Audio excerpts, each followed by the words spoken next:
Nous allons parler habitat inclusif, notamment avec Simon Vouillot, qui est associé fondateur d'AGEVI. Bonjour Simon. Bonjour. Peut-être vous présenter, si vous le souhaitez, votre parcours et puis présenter AGEVI.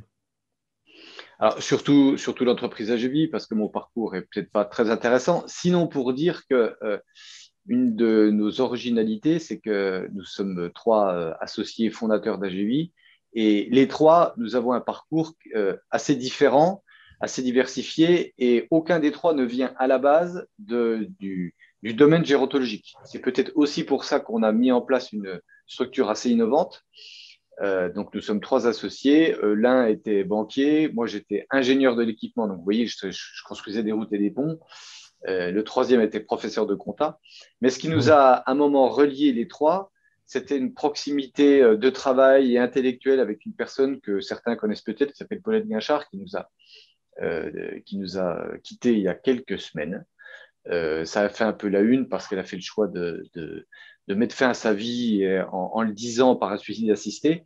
Et Paulette était au début des années 2000 secrétaire d'État aux personnes âgées dans le gouvernement de Lionel Jospin. Et donc, nous, on a fait partie de son équipe en cabinet ministériel.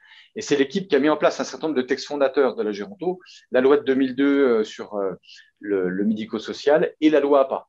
Voilà. Et donc, en fait, nous, en un mot, l'histoire d'AGVI, c'est l'histoire de trois personnes qui se sont rencontrées venant d'horizons différents et autour quelque part un peu d'une philosophie presque, qui était celle de Paulette Guinchard, sur la vision de la personne âgée et sur l'envie de faire un certain nombre de choses qui sortaient des sentiers battus.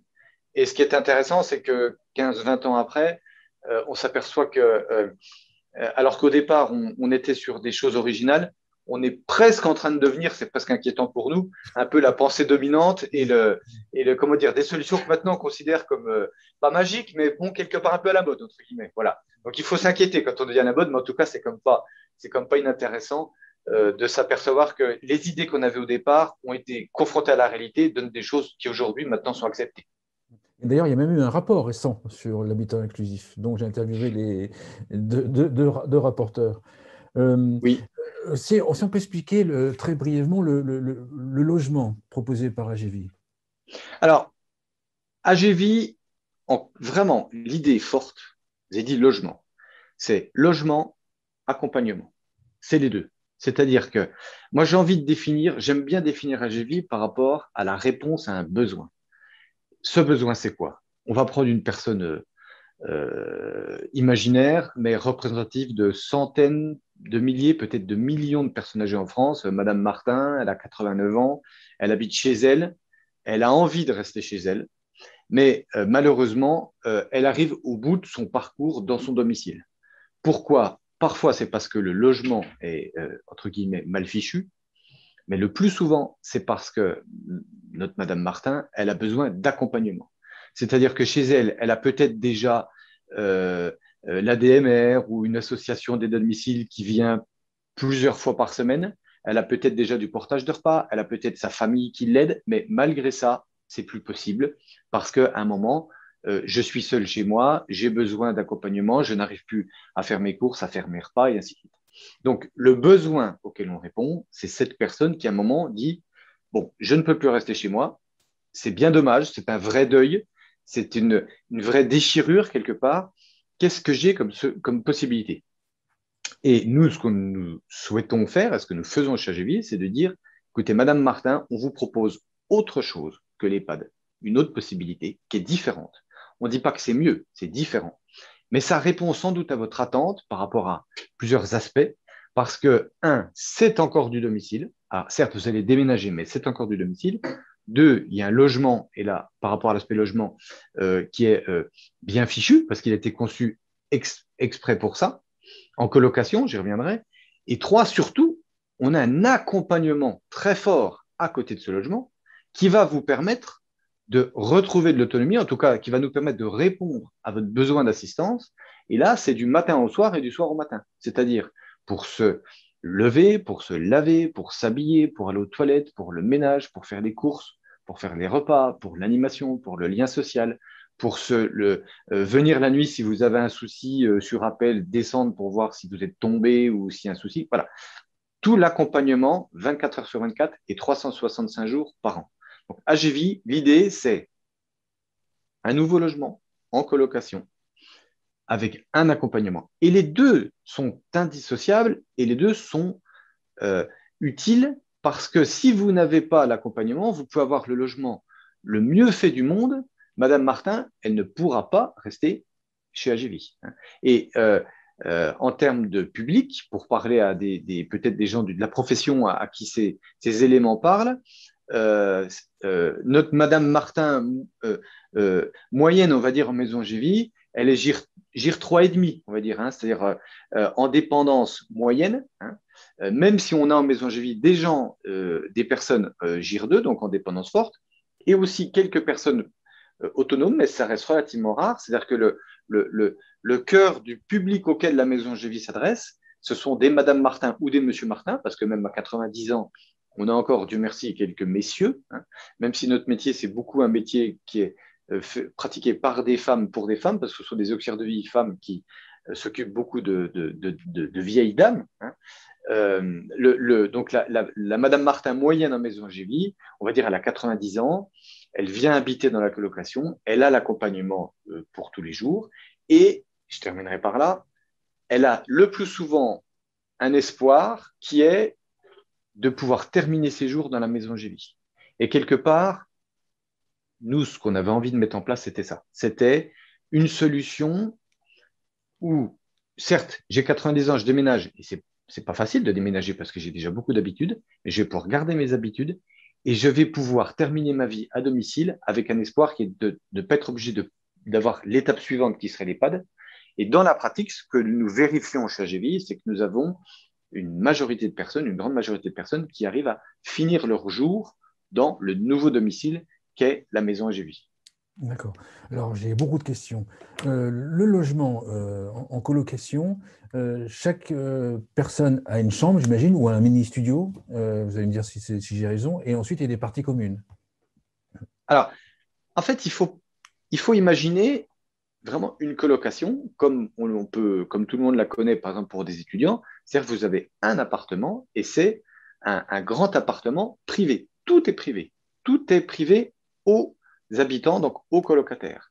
Donc, les personnes qui habitent en maison AGV ont. Alors, chambre studio, c'est vrai que parfois on hésite un peu parce que c'est une chambre, parce que dans la chambre, il n'y a pas de cuisine. La cuisine, elle est partagée par rapport à toutes les chambres. Donc, toutes les chambres donnent dans la cuisine séjour, l'endroit où on prend les repas, où les repas sont faits et on prend les repas ensemble. Mais ça fait la taille d'un studio parce que les chambres chez AGV font quasiment 30 mètres carrés, en incluant la partie salle d'eau privative. Donc, en termes d'espace, l'idée, c'est que en fait, je partage un grand appartement avec mes colocataires, mais au sein de cet appartement, j'ai ma chambre, qui est vraiment mon lieu rien qu'à moi, si je peux dire les choses comme ça, qui est suffisamment grand pour être déjà intrinsèquement un vrai espace de vie. C'est-à-dire que dans 30 mètres carrés, par rapport au standard de la chambre d'EHPAD qu'on connaît, qui est plutôt sur 20 mètres carrés, ben c'est tout bête, mais entre les 20 et les 30 mètres carrés, les 10 mètres carrés d'écart, c'est ça qui va permettre d'amener ses meubles, d'avoir une table, d'avoir son fauteuil, d'avoir un petit frigo pour recevoir les enfants et ainsi de suite. Donc j'ai vraiment mon petit chez moi. Et ensuite, j'ai un couloir et depuis le couloir, j'arrive dans la pièce commune, qui est l'espace partagé entre tous les colocataires, là où les auxiliaires de vie travaillent la plupart du temps, parce que c'est là qu'ils font les repas, par exemple. C'est là qu'on mange ensemble. Il y a un petit coin télé aussi. Et dernière chose qui est importante, le logement, l'ensemble du logement est de plein pied. Et depuis la chambre ou le studio de chaque colocataire, on a un accès direct sur l'extérieur, ce qui permet, par exemple, là, on enregistre, on est à la fin du mois d'avril, il commence à faire beau, les premiers rayons solaires, je sors. Certaines personnes font celles qui le peuvent encore, un peu de jardinage ou des activités. Voilà, c'est-à-dire ce côté, je suis relié à l'extérieur, mais dans un lieu sécurisant. Voilà. Donc l'idée d'AGV, c'est ça. Et nous, pour faire vivre ce concept AGV, nous construisons les bâtiments. Parce que une colocation qui permette de recevoir 8 personnes dans des bonnes conditions, ça fait 300 mètres carrés de surface, ça n'existe pas. Ça n'existe que chez AGV. Donc nous les construisons partout en France pour pouvoir accueillir les personnes âgées qui y vivent. Comment sont sélectionnés les personnes âgées qui vont y vivre? Parce que j'imagine qu'il y a un souci de valeur commune ou de bonne entente au minimum. Alors, il faut être clair sur une chose.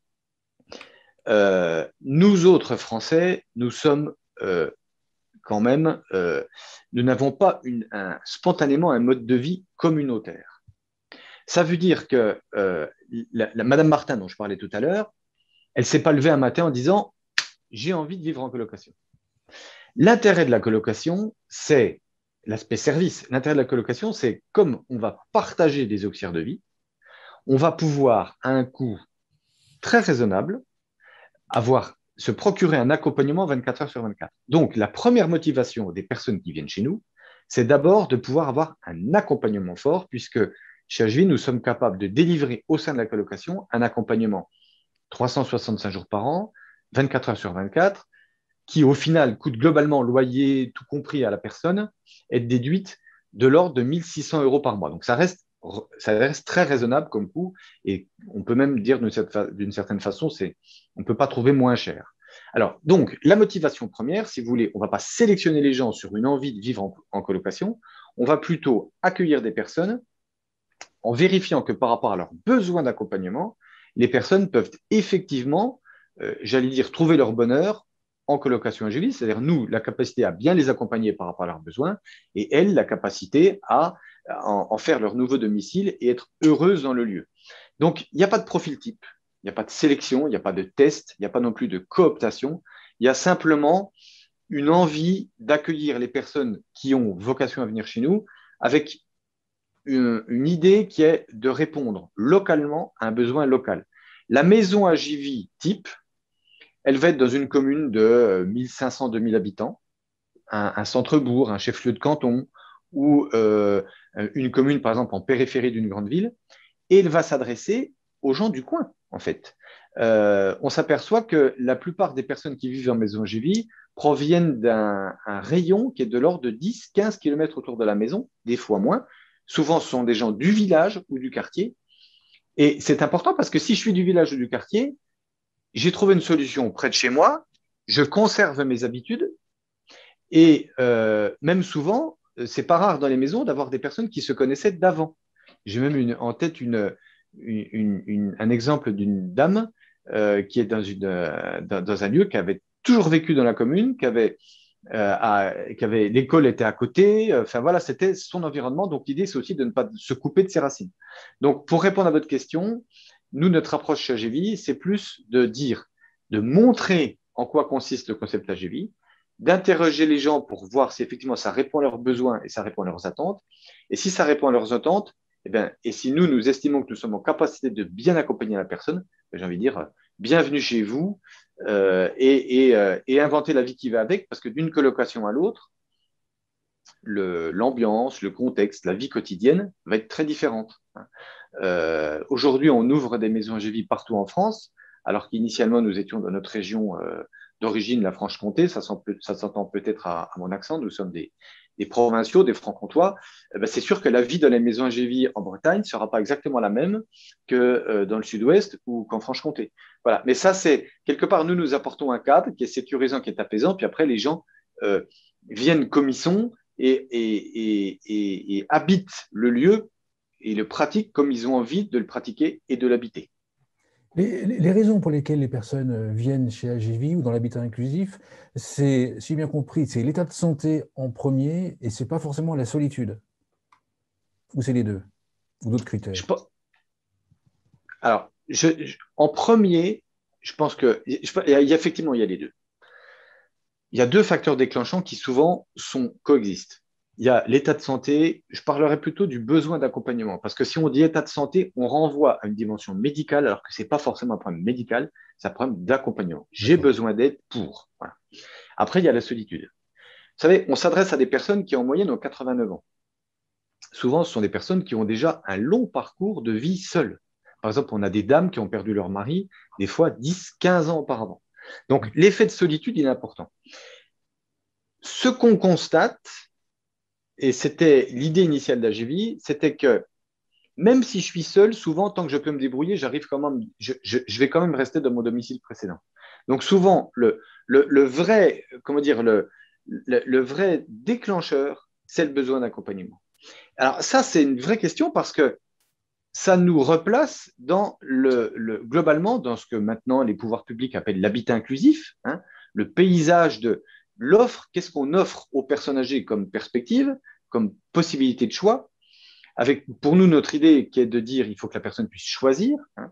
Donc ça nous place comme ça, nous, à GVI, sur un positionnement qui est de dire euh, on répond aux besoins de sociabilisation, hein, je ne veux plus être seul, mais surtout on répond aux besoins d'accompagnement par rapport à d'autres possibilités, ce qu'on appelle les résidences autonomie, les foyers logements, les MARPA en milieu rural, un certain nombre d'habitats inclusifs qui existent, qui sont plus, on va dire, ciblés habitat, c'est-à-dire je vous propose un habitat qui va être adapté, qui va être en position centrale, par exemple en cœur de ville ou bien situé par rapport au commerce, mais vous allez vivre votre vie plus ou moins de façon autonome.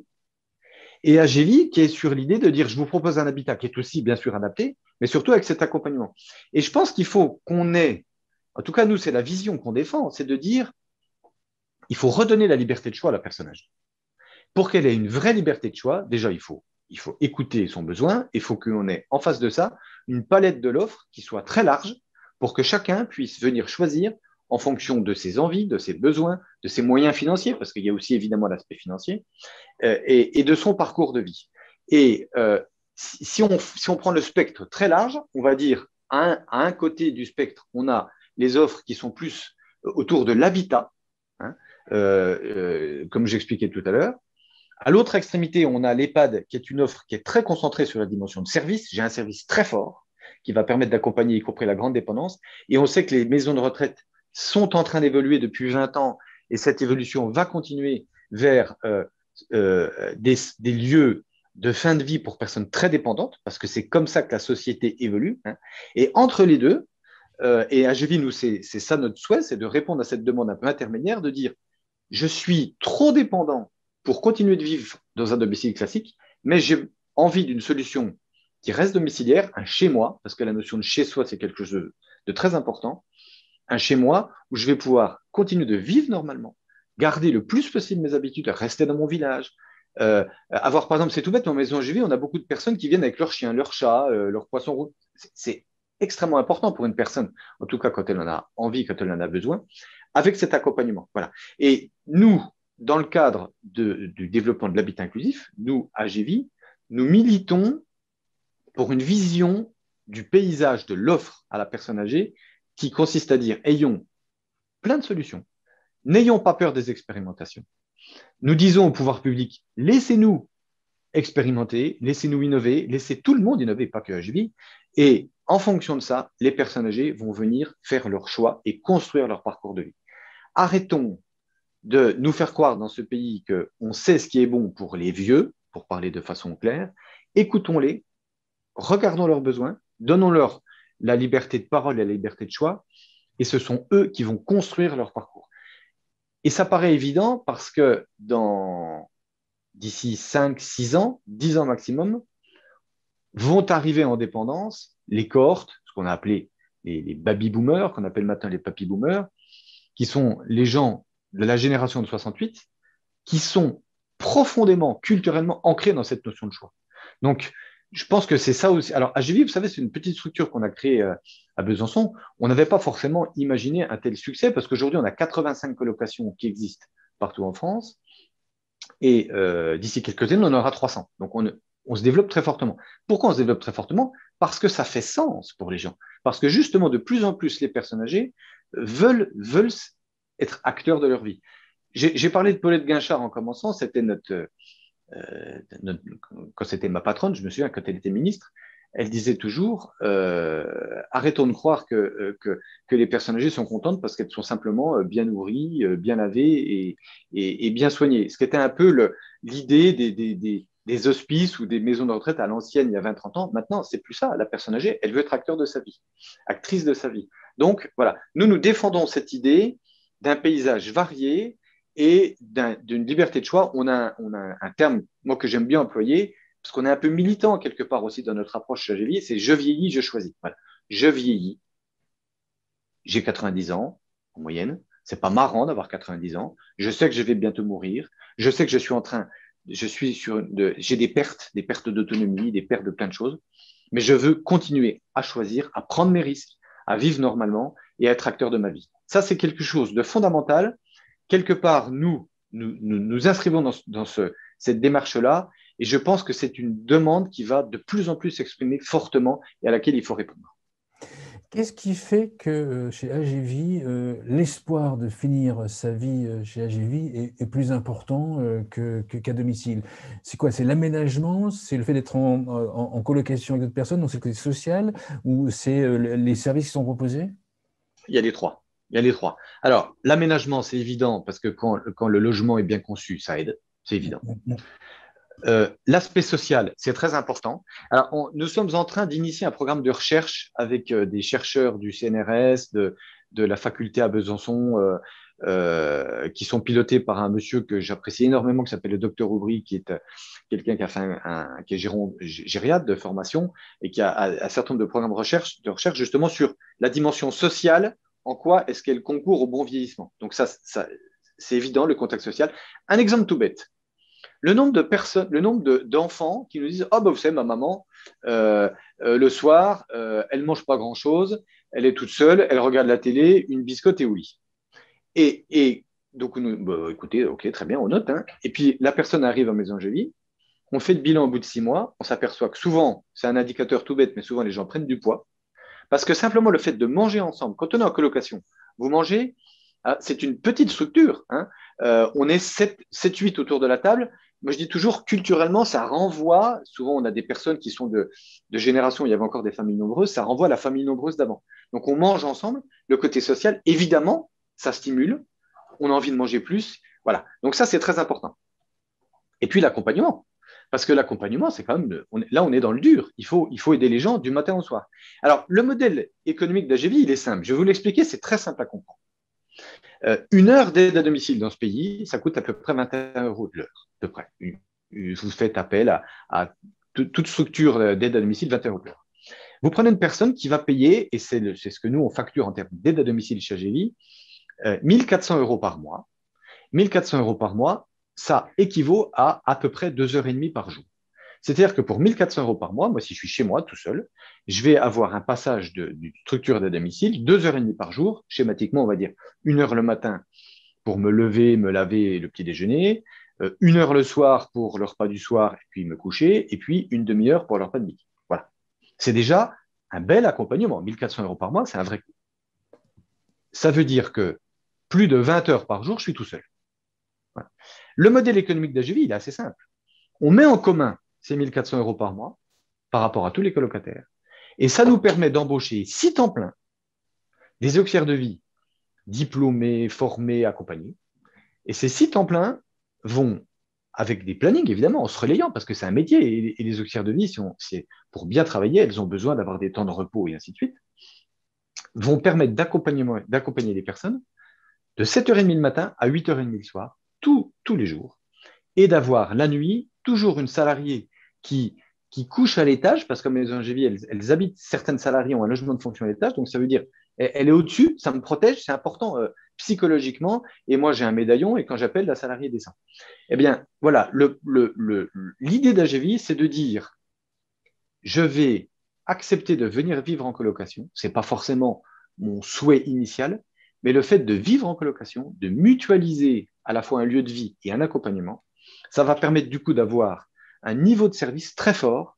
Et là, je réponds à votre question initiale, qui était de dire qu'est-ce qui fait qu'on arrive à maintenir les gens, si possible, jusqu'au bout de leur vie. Ben, c'est ça, c'est le fait d'avoir cet accompagnement. C'est-à-dire que les auxiliaires de vie vont pouvoir s'occuper de la personne de A à Z tout le temps, chaque jour de l'année, en les connaissant très bien, avec une vraie stabilité, une vraie capacité à faire leur métier jusqu'au bout.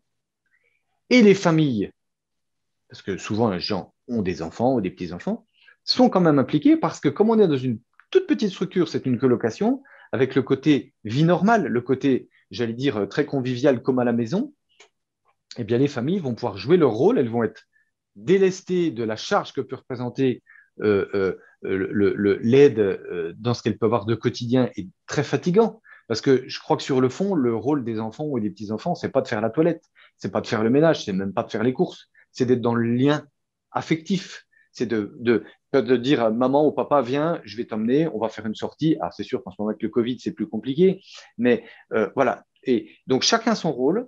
La personne âgée, son souhait, c'est d'être bien accompagnée pour pouvoir vivre normalement. L'auxiliaire de vie, c'est de quotidiennement de faire tout cet accompagnement et qui est en tant que professionnel avec la distance et la compétence pour le faire et la famille de garder le lien.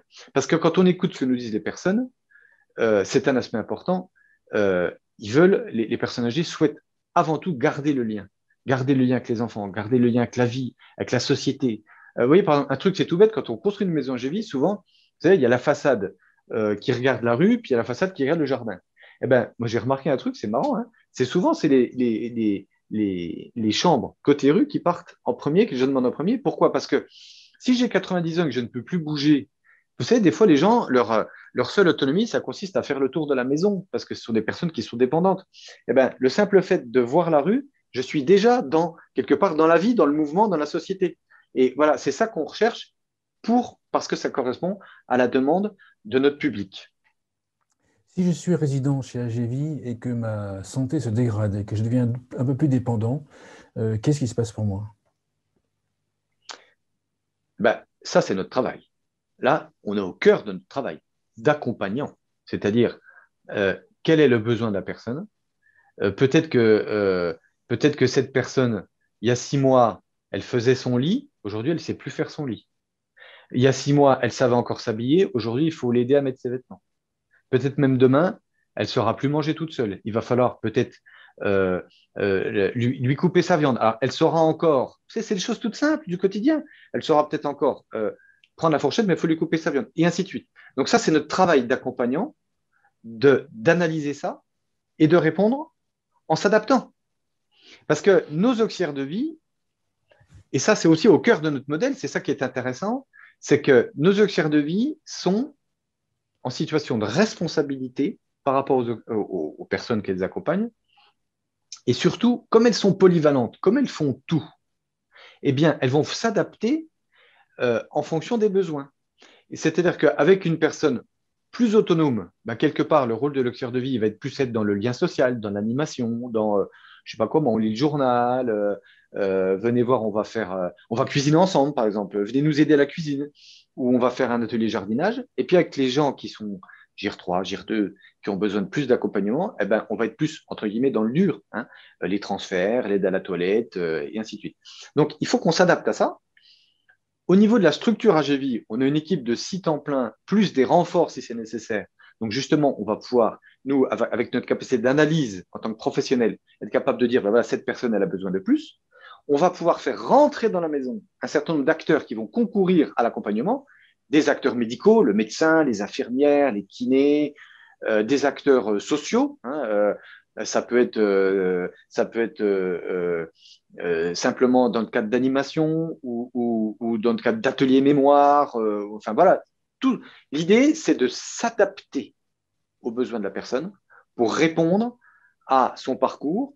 Alors, tous les gens ne sont pas dans une forme de décroissance linéaire. Hein. Des fois, c'est par palier. Des fois, il y a des gens, ils vont très bien et puis d'un coup, ils tombent en dépendance.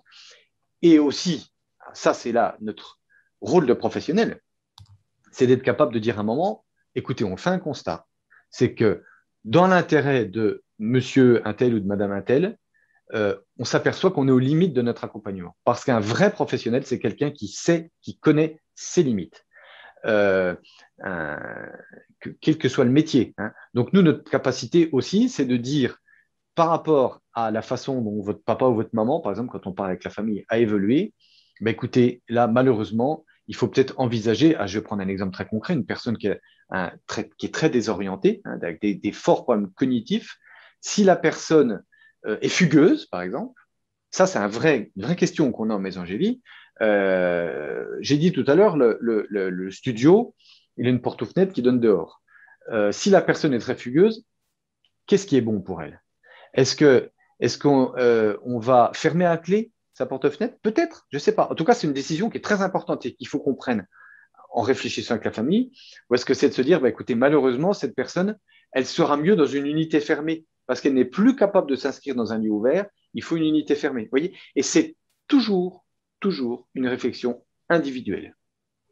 Parce qu'il n'y a pas deux cas pareils. Et c'est là que notre métier est compliqué, notre métier d'accompagnant, c'est qu'il faut être capable d'avoir en tête un certain nombre de compétences et de savoir-faire, mais toujours s'adapter à une demande individuelle parce que chaque personne est différente, chaque cas est différent. Et, et ce constat que nous faisons, il faut le faire partager avec la famille. Et à un moment, effectivement, parfois, on va avoir une continuation du parcours de vie dans un établissement spécialisé. Mais alors, pour donner des chiffres un peu précis, on est sur nous plus de 2 tiers de personnes âgées qui rentrent chez AGV et qui finissent leur parcours de vie chez AGV. D'accord. Dans 5 ans, AGV, vous voyez AGV comment? Alors, dans 5 ans, notre souhait, notre projet, notre stratégie, c'est répondre aux besoins dont j'ai parlé partout en France. Quand je dis partout en France, c'est aujourd'hui les colocations AGV, donc on en a 85.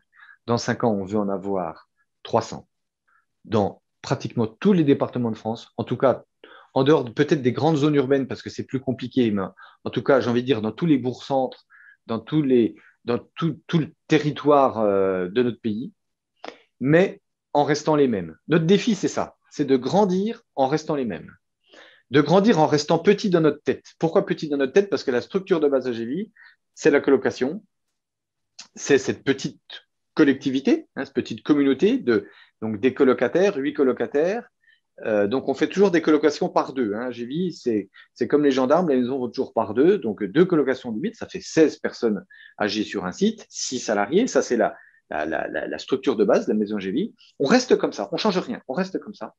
On adapte ce qui doit être adapté par rapport à notre expérience, parce que la première maison ouverte il y a 15 ans, donc on a quand même de l'expérience. Mais on reste comme ça, mais on se développe partout. Voilà.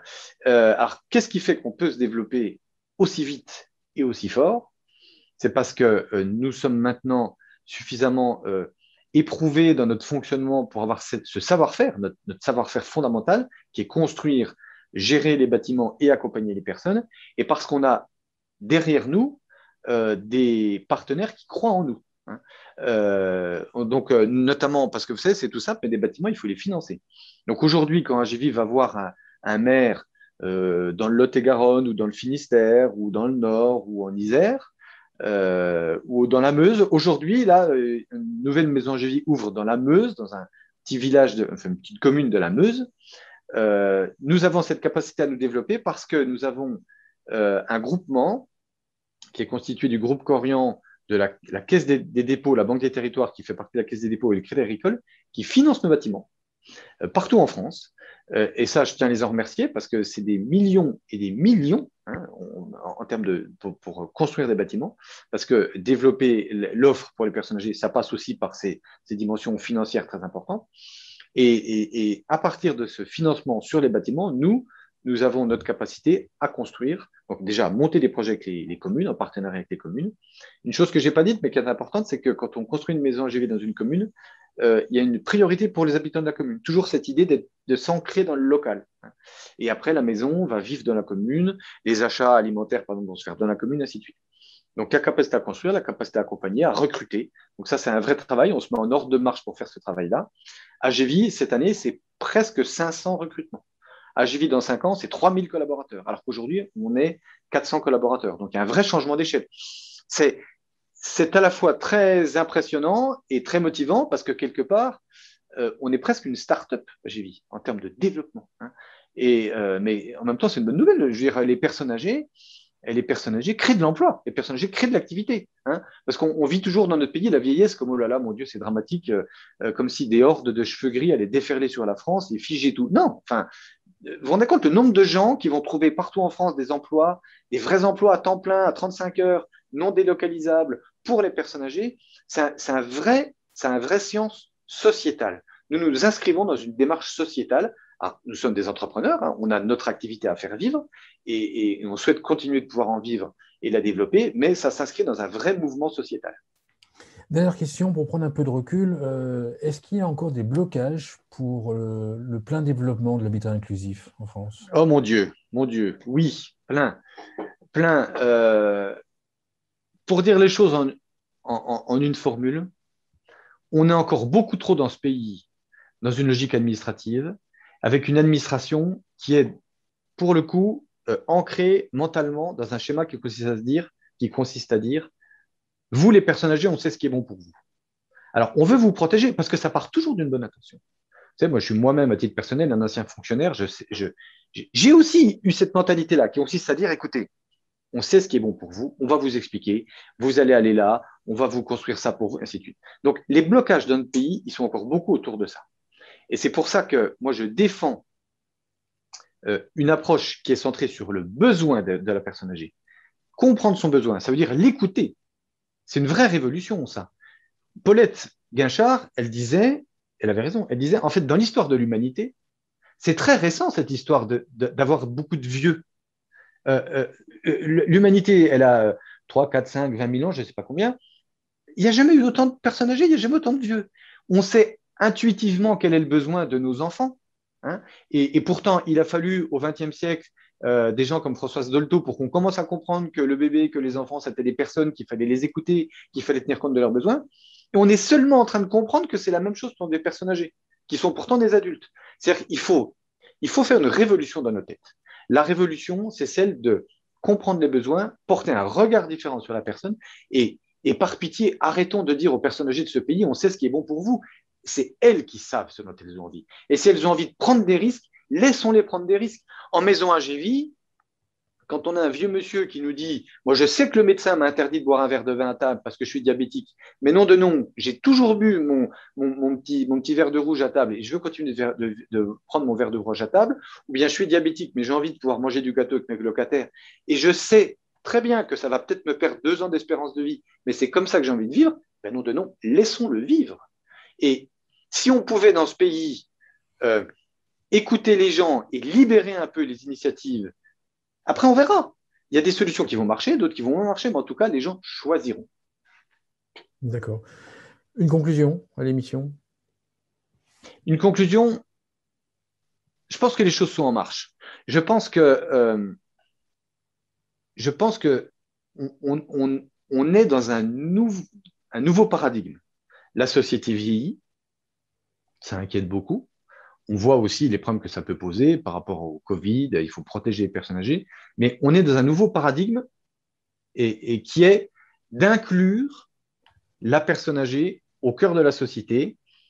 Je pense que notre société est en train d'arrêter d'avoir peur de ces vieux.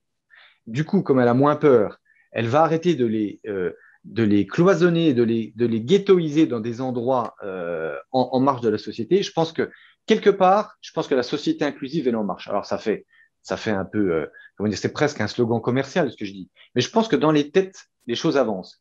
Et nous, à GV, nous sommes un des éléments. Peut-être a-t-on été les déclencheurs parce que ça fait 20 ans nous qu'on dit ça, qu'on porte ça. Mais nous sommes un des éléments de cette révolution. Je pense que c'est une révolution qui est en marche, qui est une révolution tranquille, mais qui est en marche. Et en tout cas, on veut prendre toute notre place. Et je sais que votre démarche qui consiste à porter aussi cette parole-là y contribue. Et j'ai envie de dire, tant mieux, plus on sera nombreux, plus il y aura des résultats et plus ça sera positif parce qu'au final, on fait évoluer la société dans un sens que j'espère meilleur. Super, merci Simon. Simon Bouillot, je rappelle que vous êtes associé fondateur d'AGV. Merci beaucoup. Bonne journée.